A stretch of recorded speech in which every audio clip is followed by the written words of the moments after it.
Don't call me a player, baby, because I'm in love with you right now. I miss MTV Jams. It seems on the surface to be a super simple idea. Just play hip-hop music videos. It's what we all wanted anyway. However, during the 2000s, in particular the mid-2000s, it became harder and harder to find hip-hop music videos. Now, in the early 2000s, it was quite easy. BET was doing nothing but playing music videos basically throughout the day, and even on MTV2, you were still getting quite a few videos. Now, on BET, this was anchored by Rap City The Basement, a great show hosted by Big Tigger. Unfortunately, that was gone in 2005. In fact, it kind of shocks me to think about how quickly that disappeared once he left the show. And really, I think by 2006-ish, you sort of saw all the music videos being replaced on BET. Now, MTV2 at the start of the 2000s had Direct Effect with DJ Clue and La La Anthony. Now, I'm gonna take a 20-second time out because I wanna talk about the chemistry between DJ Clue and La La, because it was terrible. Like, once a week, these two would get into like this really nothing fight, and there would be this awful tension between it was so awkward. There would just be a segment where you could tell neither of them really wanted to be there because one of them had made some offhanded comment that the other didn't find funny. It was great, and it added to being able to watch 2 hours of music videos. Now, in 2006, Direct Effect became the Sucker Free Countdown. La La and Clue sort of went their separate ways, and MTV just sort of put it on whenever the hell it felt like, because at that time it was more important to air Rob and Big reruns than show music videos. There was one savior, there was one guiding light throughout this entire time, and that was MTV Jams.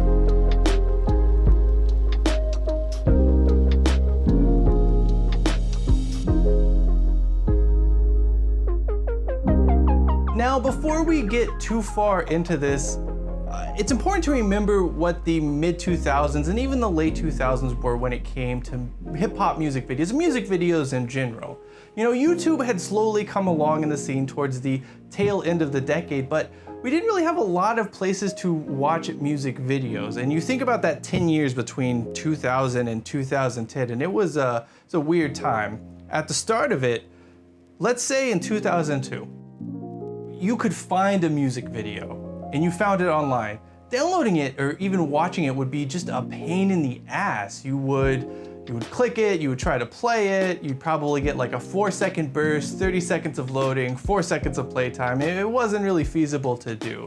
And even as we got DSL internet sort of everywhere towards the middle part of the decade, no one really took the time to figure out how to upload these. YouTube really didn't come on the scene for music videos until maybe 2008, 2009. And I think many of us still gravitated towards MTV Jams because it was just, it was better to watch. It was more fun to watch. You could turn it on when nothing was on TV, or it was a commercial break and you were watching a game, you were watching a sitcom, you were watching whatever. You just turn it on. If there's a good music video, you roll with it, and if there's not, you just switch back. That was sort of the joy of it. You know, not all of us had iPhones in 2008. So it really provided us that outlet to fill time that we didn't want to watch commercials with.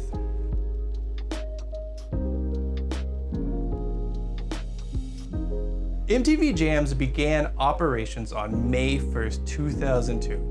So honestly, I don't remember the launch. MTV didn't really do a hell of a lot to promote it. You almost would never know that MTV had other music channels outside of MTV and MTV2 because they just didn't care about promoting them. I recall finding MTV Jams sometime in early 2003. So in the West Coast, we would have Comcast, which would become AT&T, and I don't need to get into that. If you ever sort of got beyond like channel 99, between about channel like 101 to 500, there were all of these other channels that I don't know anyone actually ever got. I would say the bulk of these were either blacked out or you needed really expensive packages that my parents sure as hell weren't buying. However, there were a few that you got for free that no one would ever tell you about. One of these happened to be MTV Jams. There was also MTV Hits, but that sucked. So as for MTV Jams, yeah, sometime in 2003, you're just sort of like, I was sort of flipping through the channels and you're just sort of seeing what's there. And there's a lot of weird crap, like the Italian national channel RAI was available. And yeah, I got the 476 and what is this? This is all music videos. This is all hip hop music videos all the time. Where has this been in my life? The first 2 years of MTV Jams were just butt to nut music videos. There's no other way to put it. They did not really mess around with anything else. It was about 55 to 57 minutes of music video and maybe 3 minutes of bumpers or teasers or something else.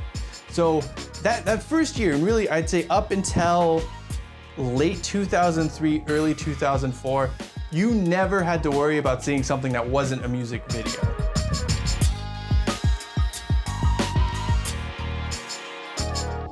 The first instance of a non-music video playing on MTV Jams was Kanye West promoting All Falls Down. I don't quite remember the backstory to this because it's forever ago now, like 17 years ago now. But I remember, I think they'd done a music video or a making the video for All Falls Down. And they'd done a bunch of interviews with Kanye West because he wasn't crazy and his college dropout was awesome. And yeah, like they were just these snippet interviews where he would sort of introduce the video All Falls Down on MTV Jams before airing it. And that was the first time. I don't have like a timeline, just vague recollections at this point, but that was the first case that I remember specifically of seeing sort of a non-music video thing airing on MTV Jams. And then shortly after that, there was another one with Eminem and D12 because my band was obviously out and they were doing their thing. I don't remember what that was. I just remember that they were all there and they were all like promoting their album and video. And it was nothing. It wasn't longer than 90 seconds, but it was there in the rotation of the videos. This would lead to a lot of other stuff and really the next era of MTV Jams, as we will see.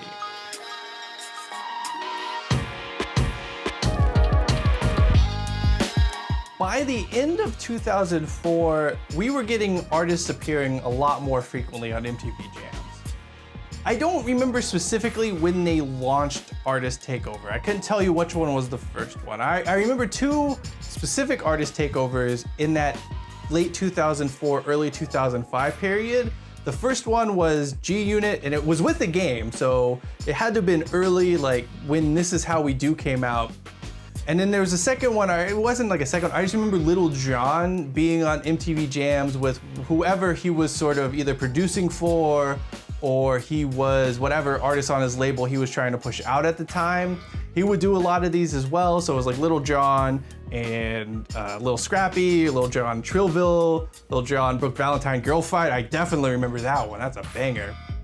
I remember the Artist Takeover in particular with G-Unit and 50 Cent and Game because it really sort of showed the weakness of what the Artist Takeover was. There was no one interviewing them. They were just sort of there like riffing and having a good time, and it was really just felt like they were stretching things out for time. They never really put any effort. It was just like, hey, 50 Cent here, this is a video, this is my man Tony Yayo, Lloyd Banks, Young Buck, this is the game, we're sort of in the play, and it just went on like that. And yeah, they promoted their own video, they promoted their album, they picked some other videos, but it was really just a big nothing. You didn't really get excited. You didn't want to see this. You would just rather have watched music videos. That's why you're going to MTV Jams in the first place. The summer of 2005 would bring one of my least favorite periods of MTV Jams, and that was the Fab Five of 05 or the Fab Five of Summer. I don't remember what specifically they called it, but it was 5 and it was summer and it was 05, and they thought like, hey, this is a thing we can do. So in theory, they used this Fab Five Summer 05 bullshit to promote 5 up and coming artists. I don't remember any of that. Here's what I can tell you about the summer of 05 on MTV Jams. They played the same freaking Paul Wall interview like 900 times. I don't even remember like him having an album. I don't think the People's Champ came out until like fall 2005. but it was just this Paul Wall interview. It was like him at his grill shop. It was just everywhere. Anytime you switched over, there was maybe like a 40 to 60% chance it was gonna be a Paul Wall interview. There was also another thing going on at this time, and I think Young Jeezy was part of the Fab Five of '05, but I can't really remember that. I do remember Icy played like non-stop in summer '05. We've been undercover for 6 months, and what do we have? But sir, we are so close. Well then, get me Gucci Man. I love the Icy music video. It was a weird time for it to be playing, because I mean, I think Icy came out in April, and by May or June, the Jeezy Gucci Man beef had sort of taken off, and there was the whole like, did Gucci murder that guy? And that obviously is a whole another story, but it's like weird to be playing this song featuring these two guys that had pretty much hated each other, and one might have been a murderer, possibly asterisk. And yeah, I just remember Icy playing all the time in 2005. I didn't really hate it, but after a while, it just sort of it's sort of like, oh, let's do something else here. Why are we playing this like again? And then it's like Icy. Here's like a 5-minute Paul Wall interview. Like maybe you'll get a few other videos there, but summer '05 was not a great time for MTV Jams. No, I think between 2005 and up to 2007, MTV Jams wasn't particularly ambitious. They wanted to involve artists more. You sort of saw them coming on. I think there were like a few different interview segments they tried to launch at this time as well. I remember T.I. doing more of a 5 to 6 minute interview about like what being the king meant. I think a lot of it was actually just pulled from other MTV programs, and they just sort of spliced it together on MTV Jams. The focus was still on videos at this time. It wouldn't be until this next period we're about to talk about where things just sort of devolved a little bit more. Yeah, I mean, I look back at '05 to '07 with fond memories. I think there's like a lot of good videos there. There was a lot of artists that I don't think on the West Coast we would have ever gotten behind. And maybe not art, maybe I think specifically there were a lot of songs. Still Tippin', obviously, I think was a big one that MTV Jams brought to the West Coast. I think Young Jock, It's Going Down, it's another song. If that video isn't playing so much on MTV Jams, I don't think it really like takes off on the West Coast. And I think that there were a lot of art. The Backwoods, You Gonna Love Me is another one where I think we really, although it was '04, so really sort of at the start of the transition from artist content on MTV Jams. But yeah, I think between that first period when MTV Jams first launched to 2007, it was really a great way to introduce rap music and new songs and new artists to those sort of, I mean, suburban college-age white kids who really liked watching rap music videos.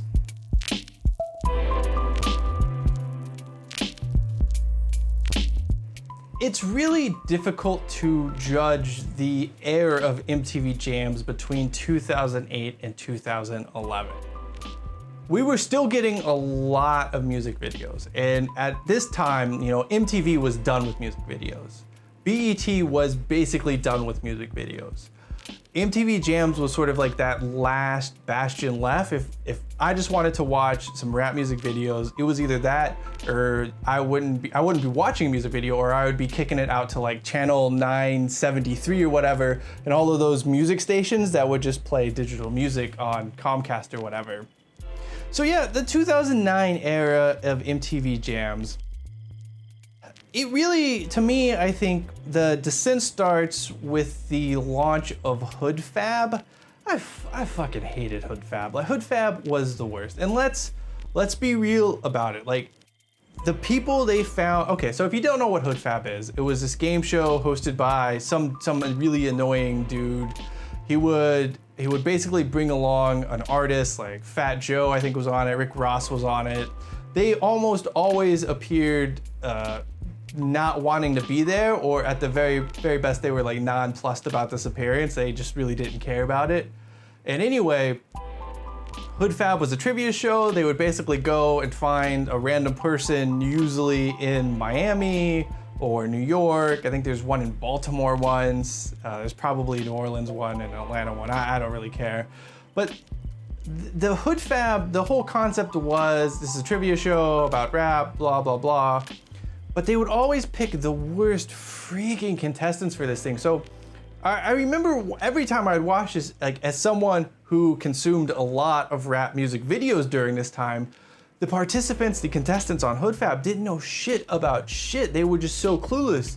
They would get asked a very like simple question, like, what Atlanta artists rapped on stand up? And it'd be like ludicrous. Like, it's a super easy question. And whoever was the contestant would have like no clue what was going on. This is every episode of Hood Fab. I think there was like one I remember where the guy actually knew and like got like a perfect score. But yeah, Hood Fab was just this 5-minute trivia contest. It wasn't on all the time. They put it in rotation every once in a while, and it would be like maybe once in a rotation cycle, but it sucked. It was just the worst. It was, where are you finding these people who don't know nothing about hip hop, and why are you letting them be on your hip hop trivia game show? It was really stupid. It was really annoying.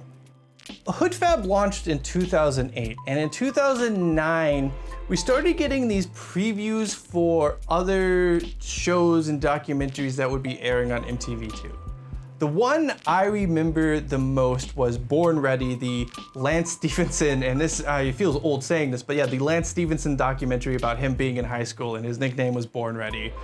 I think this thing aired on MTV2. I don't really remember. I didn't actually watch the thing, but on Jams, they would do all of these previews. They would be sort of long form, like 90 seconds to like 2 or 3 minutes of just, you know, Lance Stephenson talking about hooping on Coney Island or whatever.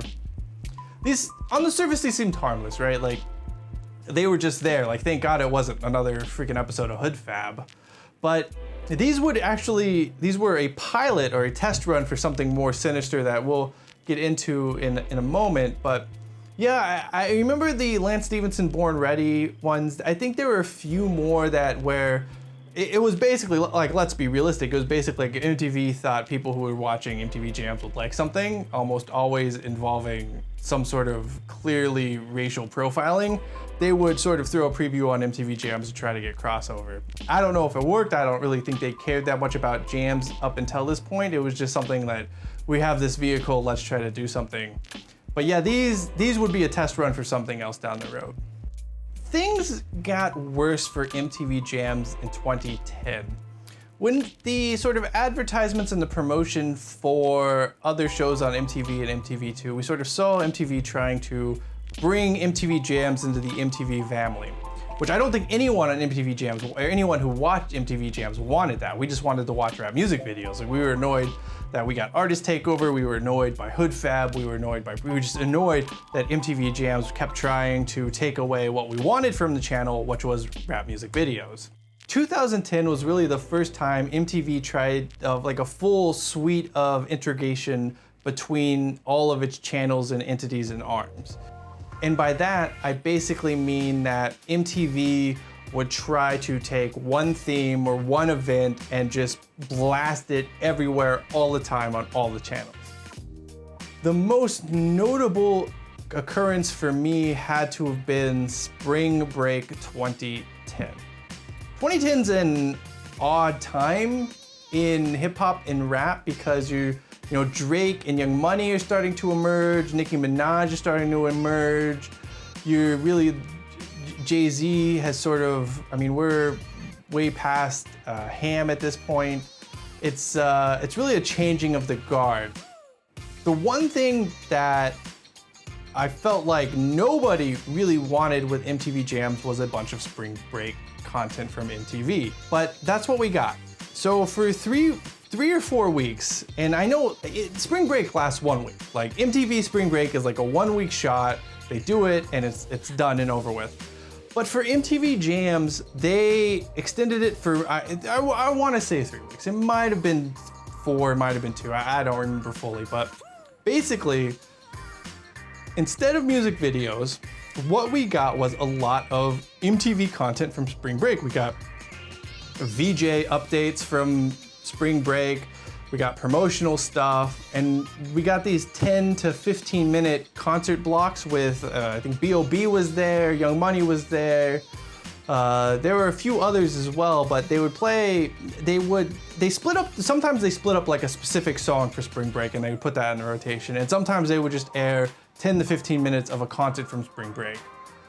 This highlights MTV Jams' biggest weakness, which is the 3-time 8-hour wheel of content that they run. And so here's the story, right?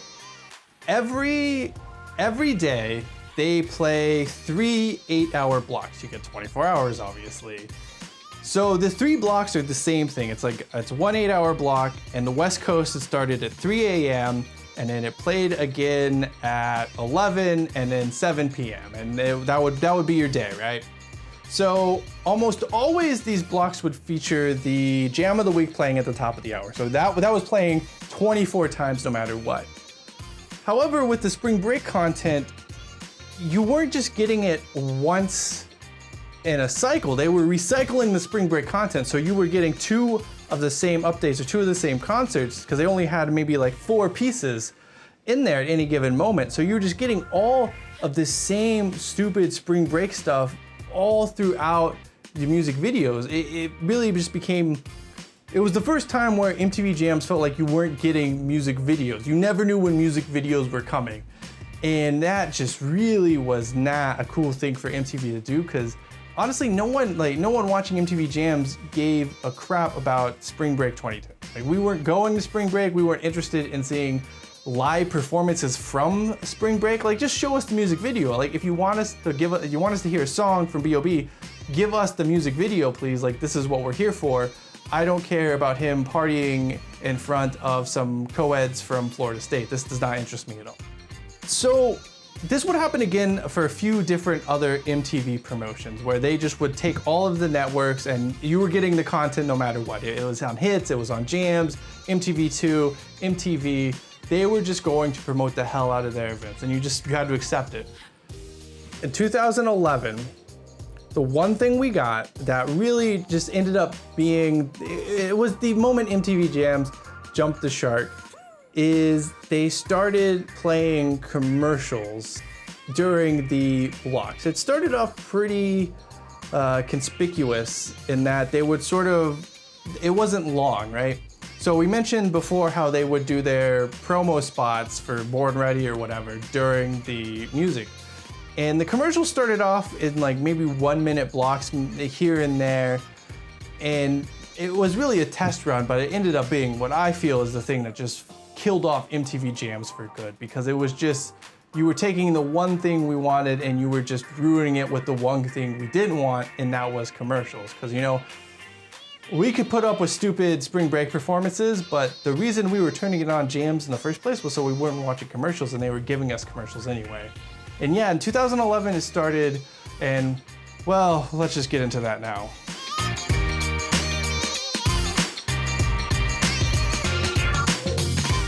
By 2012, MTV Jams was running at least 2 blocks of 3 to 5 minute commercial breaks every hour. So you were getting at the most 50 minutes of video and 10 minutes of commercials. And of course, there was still the other random crap that MTV wanted to promote on as well. So the videos were once again taking a backseat to the stuff you didn't want. The commercial breaks in particular were just really, really bad, because the type of company that would want to promote their product on a network only showing music videos with, I would guess, maybe like a few thousand people watching at any given moment was pretty dodgy and gross. And basically every commercial break played out as follows. It would be a hair club for men or a hair loss for male hair loss advertisement. There would be your for-profit vocational school advertisement or commercial. You would get a ringtone company that was like 5 years too late to the party on that one and still desperately trying to sell their Tupac Brenda's Got a Baby ringtones to people who could just go on their phones and download them now.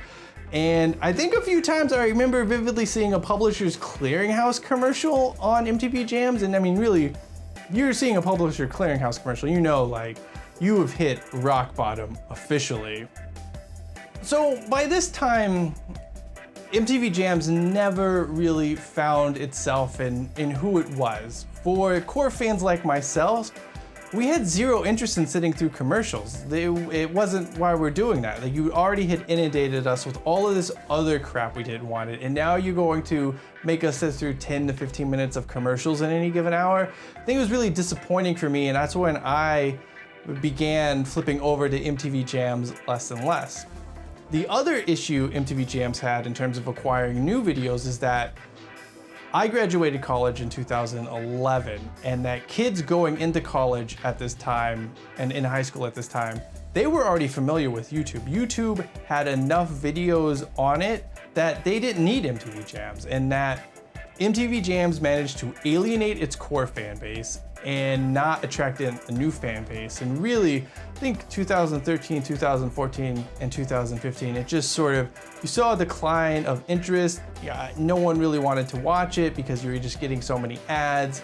And yeah, it just really just died this slow, sad death that I don't know if it was entirely unavoidable. I think it was just technology and the way the world was going that it just wasn't interesting to people anymore. But for me, it was still a bit sad hearing that MTV Jams had stopped being broadcast.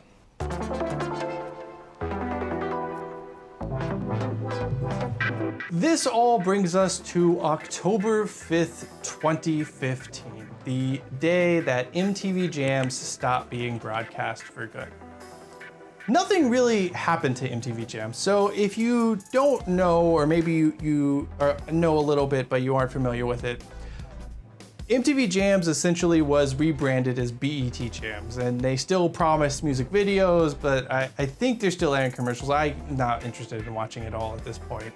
In 2005, MTV pretty much said, we don't need anything to do with music. Like, there's no point in us having this. BET was sort of hurting for music. They had canceled, I think 106 & Park had been canceled at the end of 2014, and that was really sort of the end of the road for music. So having BET Jam sort of allowed BET to at least say they had some music video presence, which had been such a key part of that network early on in the early 2000s.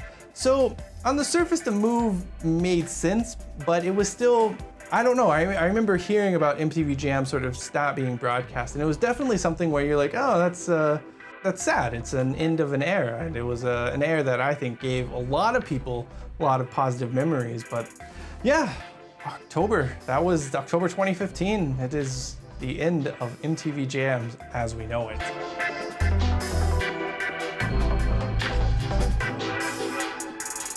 I have a very special place in my heart for MTV Jams. Some of the bumpers I'll never forget.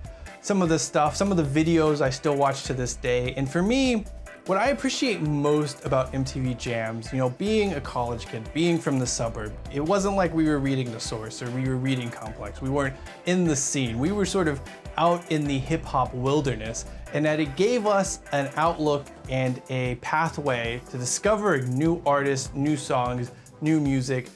And I think that the video element was very important, you know, seeing the Backwoods You Gonna Love Me video and seeing sort of that area, or seeing Young Buck in Memphis, or, you know, Rick Ross in Miami, and just seeing the rappers doing their video in their element, it really added something to it. I mean, even something, and I still remember this is probably one of my favorite MTV Jams anecdotes, is that Still Tippin', right? Mike Jones is wearing a t-shirt and it's blurred out, and I never understood why are they blurring out? Like, what vulgar thing could Mike Jones have on his t-shirt in this video that they would be blurring it out? Turns out it was just his phone number. And of course, we all know that phone number wasn't really his phone number. It just went to some automated voice message where he was like, oh, you're my Mike Jones, who? You're my fan, blah, blah, blah. It was really, now looking back on it, it was very disappointing when you spent hours and days trying to, like, you think Mike Jones is gonna pick up the phone, and it turns out you're just getting an automated recording, but that's neither here nor there. MTV Jams just played that special role in helping a lot of people discover new music and find new music, and for that I'll ever be grateful for it. It wasn't always great. I will always hate Hood Fab. I think Hood Fab wasted more of that network's time than anything else, and there are other stuff that I just really wish that it would have been done differently, but that can't be done. Trying to really at its core, MTV Jams was always that channel you would flip to, like if you're watching a basketball game or you're watching a sitcom and something goes to commercial, you would always flip it over to Jams, just like what's playing now, what's playing now. One of my favorite memories of MTV Jams as well is that I had found out about the rotation cycle. So I would wake up early in the morning, I would be up around 8 or 9, and I would just make a mental note of some of the videos that were playing at any given moment. And then I would know that 8 hours later that video would be playing. So when my roommate was there, I would start predicting what video would play next. I won a few bucks doing that. And I think that a lot of college kids at that time have those memories of MTV Jams. It's just something that was on, something you watched, and something that was great. So while MTV Jams is no longer with us here today, and it's really a different era for music in general and discovering new music, and I think the art form of the rap music video has sort of gone by the wayside, or maybe I'm old, it's probably a case of both. Regardless, I think we should all be grateful for MTV Jams and what it gave to us growing up. For the touchback, I'm Cheyenne Hollis, and as always, hashtag take it out to the 25. Don't call me a player, baby.